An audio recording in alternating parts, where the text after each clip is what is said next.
Hi friends, it's Velvet. I am here today to just finish up this junk journal. I have sewn around these two pieces of vellum to use as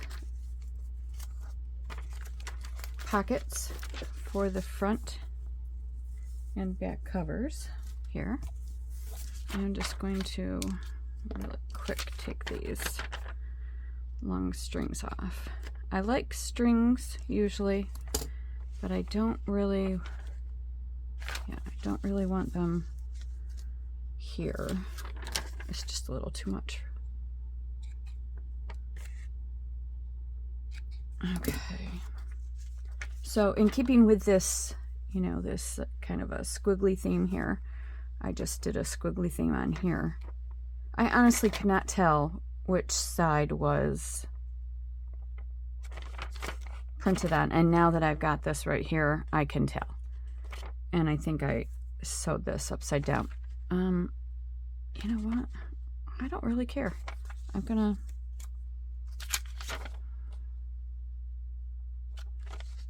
yeah, I did. I sewed both of them up the wrong way. But you know what? That makes it a little bit more textured, doesn't it? Or just do it this way. Who's gonna know, right? Okay, so here's what I had planned. I was going to use a little Fabri-Tac to attach these. And I'm just gonna go,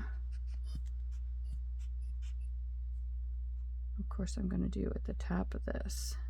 I'm kind of gonna follow this, but I'm not gonna use a whole lot here. I want it to hold, but I don't want all this glue to show through. So, whoops. I'm gonna kind of place it here at the bottom of that, and then I'll line this one up the same exact way. Oh, look at all that glue that has leaked out. God, I wish they could do something about that. It's got to be something about the way this is made. And I mean, by this is, I mean the glue itself. This clear, kind of tacky-ish glue. Because in most cases, the white glues don't do that, right? Okay, let's see if we can get this lined up nicely.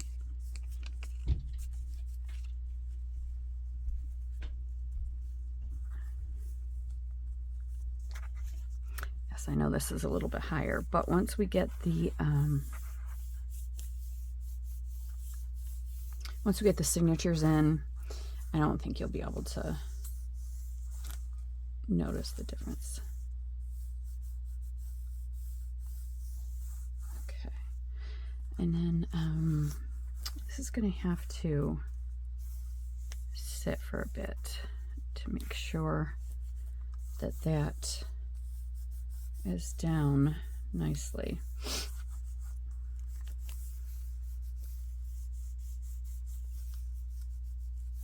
But while that's doing it, oh geez, I hate wasting glue. I know it sounds stupid. I mean, it seems like it's expensive, but this thing lasts you a long time. Like, this could last you 6 months. It's just one of those things you hate to spend money on, right? But it's still something I hate to waste. Anyway, while this is sitting here gluing, I have two things that I need to do. One is pick out what I'm going to put into these pockets. And I know I want to put at least, I just got a kiss on my ankle from Baxter. I know I want to put at least a tag in each of these pockets, but then I know I want to also put some real ephemera in these pockets too. So I have to find those things. And then I also have to get my needle ready to bind these in, which I'm going to do both of those things on camera with you, in case there's someone watching who, you know, needs kind of a refresher in the binding process. So I'm going to put you on pause for a second, and I'll be back. Oh, okay. I am back, and I did find a couple of tags that I had already made. So I'm going to go with this one and this one. And I think actually I'm going to put this one here and this one here. And then I grabbed some of these. These are not actually original pieces, but I'm going to go like this. And like this. And I'm going to kind of slip it back here. Oh, that's why I'm struggling here. Just kind of slide it in there a little bit. I'm going to put some ribbon or something in there. And I've got these tickets. I'm going to just kind of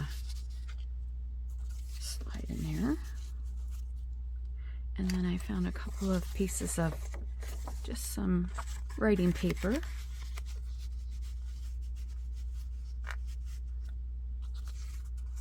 Make these pockets nice and filled for the recipient. So that's that. Now I've got my needle. I've decided to go with white waxed thread, primarily because I've used white thread throughout, as you can see. Apologies, I have thread everywhere because I keep all of my excess thread so that I can put it underneath things that I'm layering. I really like that look. This will get brushed off before it goes anywhere. So if you're new, what you end up doing, here's my needle. I'll put that there for now. I am doing just a 3-hole pamphlet stitch. So you don't really have to do 3 times the height of your page if you don't want to. I still do, to be on the safe side. Oh, well, I usually cut them all up front so that I have them sitting here so I don't have to stop.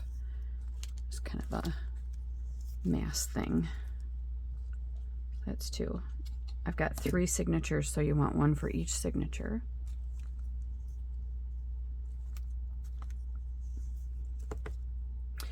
If you're doing a 5-hole, you would want to cut a little bit more. And you kind of cut based on the kind of signature or the kind of binding you're doing. Let me just flatten this. This is waxed. I only use waxed, except I do have some fishing line in there that I do use on occasion. It's really sturdy.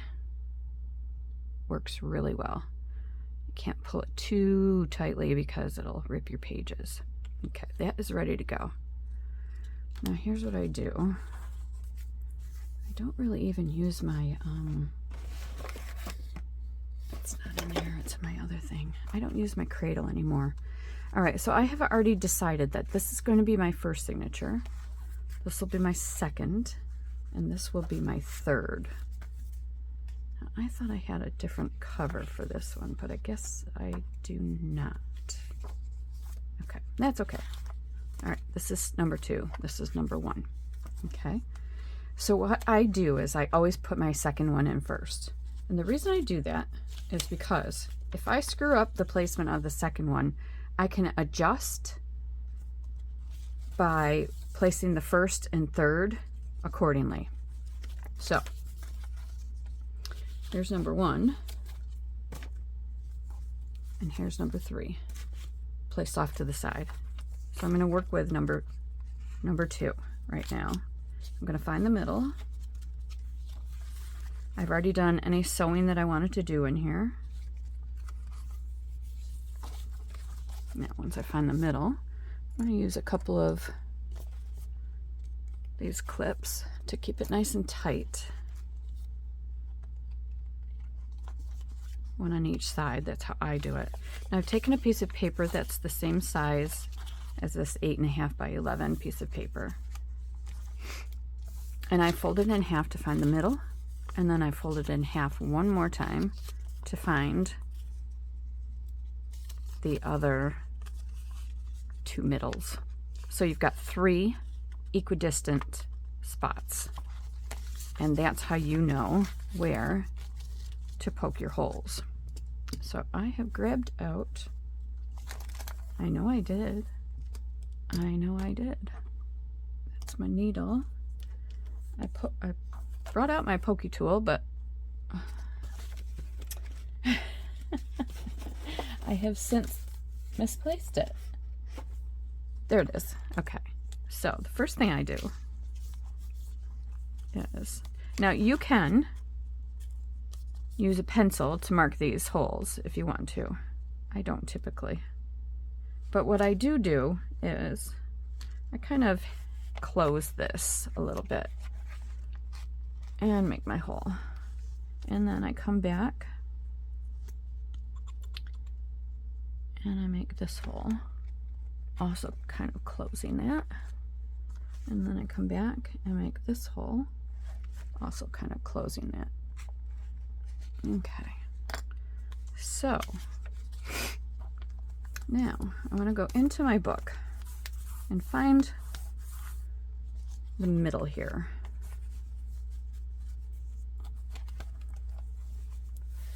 See, I've already got my spine here, so by going like this, you can easily find what you want to be the middle. So I think right there is probably a good spot for the middle. So I can see that my hole is here. Now what I want to do is make sure that the top and the bottom are pretty even. I think I got to go up a little bit. I think that will be a good spot. Now I'm going to just kind of poke a hole here so I know where I'm going. I'm going to take my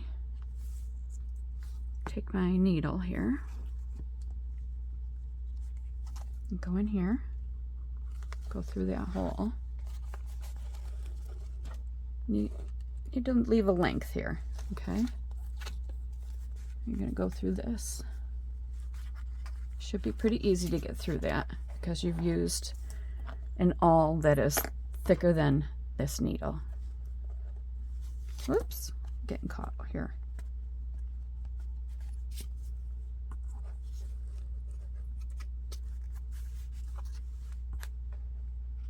Okay, so we've got one in. Then I usually go to the top.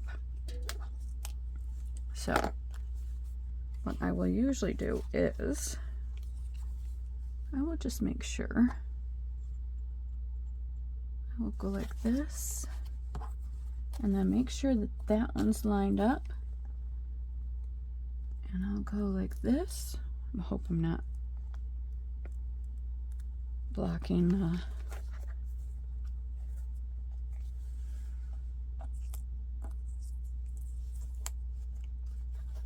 now pull that out and keep that steady, and you should be able to get that right in. And it didn't work, so, and a lot of times it doesn't. So you just go through there. There's your needle. And go like that. There you go.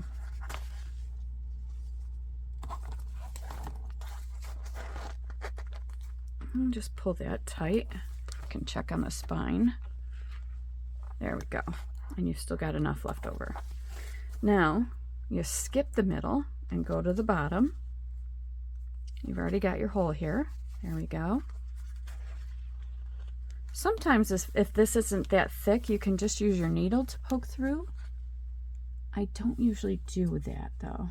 And then you also want to make sure that this is lined up nicely. I'm going to poke it with my pokey tool.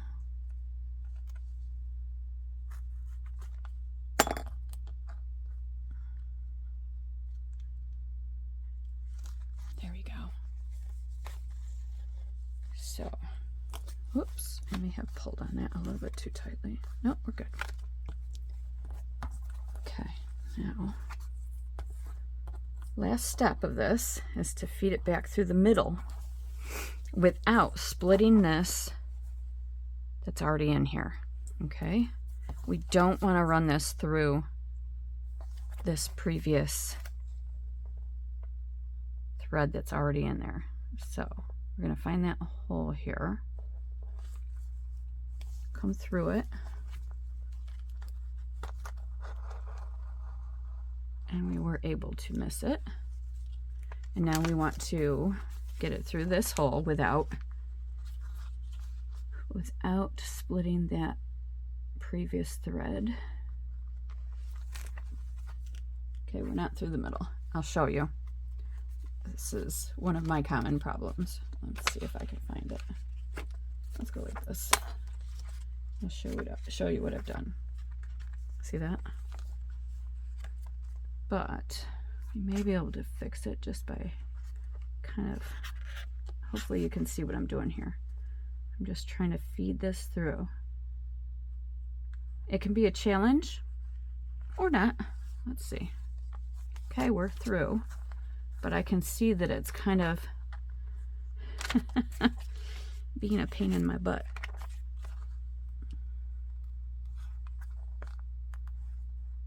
Okay, now you want your threads on either side of this middle thread, which you can do afterwards. You can, it's easy enough to do. So here's what I've done. There we go. Now you pull tight. Pull tightly. Then look at the outside. See how nice and straight that is once you pull tightly. And it's so nice and even and pretty. See how one is on this side of this line and one is on this side. So you go left over right.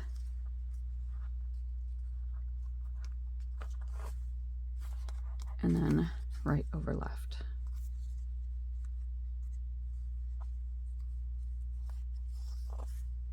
And then if you want to put any dangles or anything on, you leave these long. I usually leave them long anyway, but today I'm not going to. I'm just going to cut them like that.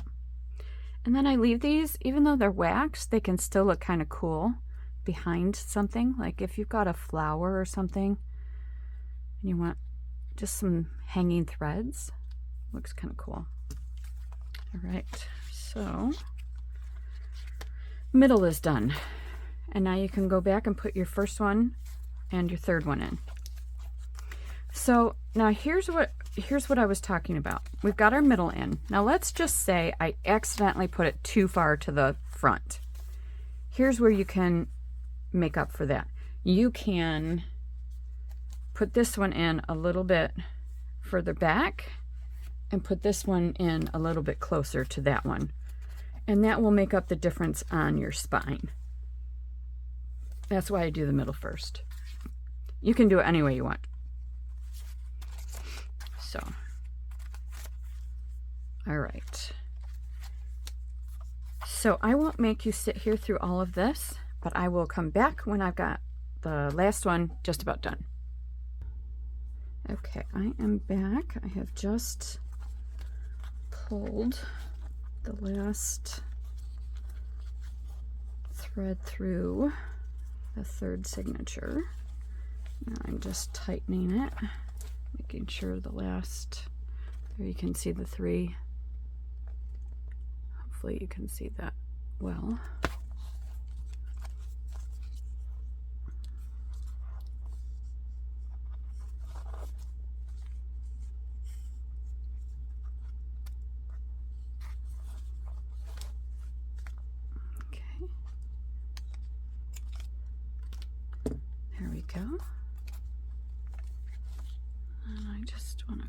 couple more of these little threads here.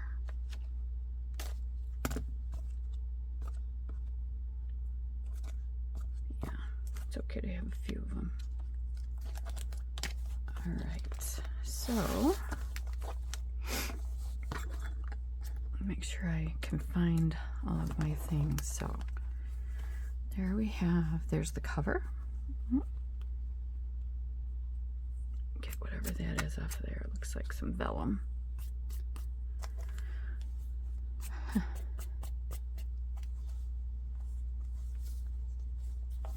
We have our pockets here with our stuff. I think I'm going to leave this as is. This actually kind of opens so that you can write in it. Lots of writing space in here. I wanted this journal to be a true writing journal. So I made lots of,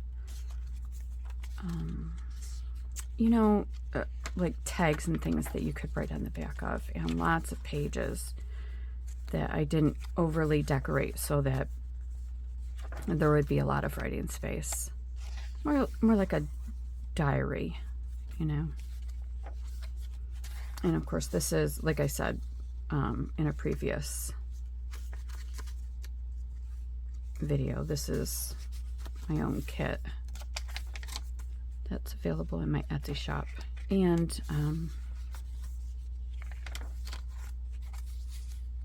think I just ran a sale in my Etsy, but if this is still available, I'm sure that I will run another sale, probably September. So I usually do 20% off, so.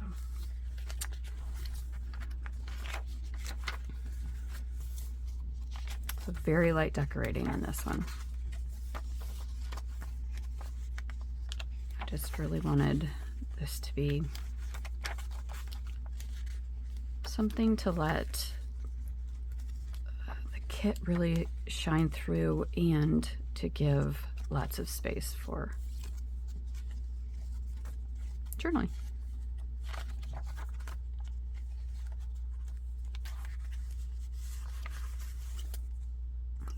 I thought that was an extra envelope. Okay. I think there's some, I was going to say, I'm pretty sure there's something else in there. And then there we go. And then what I'll end up doing as a closure is I will just use, I think I've got some white sari silk or white like t-shirt material that I think would look cute to close this. So it seems like a very small journal. You know, it doesn't have a lot of heft to it, but it's got a lot of pages for journaling in it, which I think could be very handy. So there you have it. We're all done with this blue journal. I'm very happy to have that done, and I can't wait to get moving on some other things. So thanks for sticking with me throughout this journey. And if you have any questions, anything that you want to comment on, please do. I love getting the comments. I love getting, you know, constructive criticisms and advice. So, you know, leave your comments. Thank you for everything. Bye.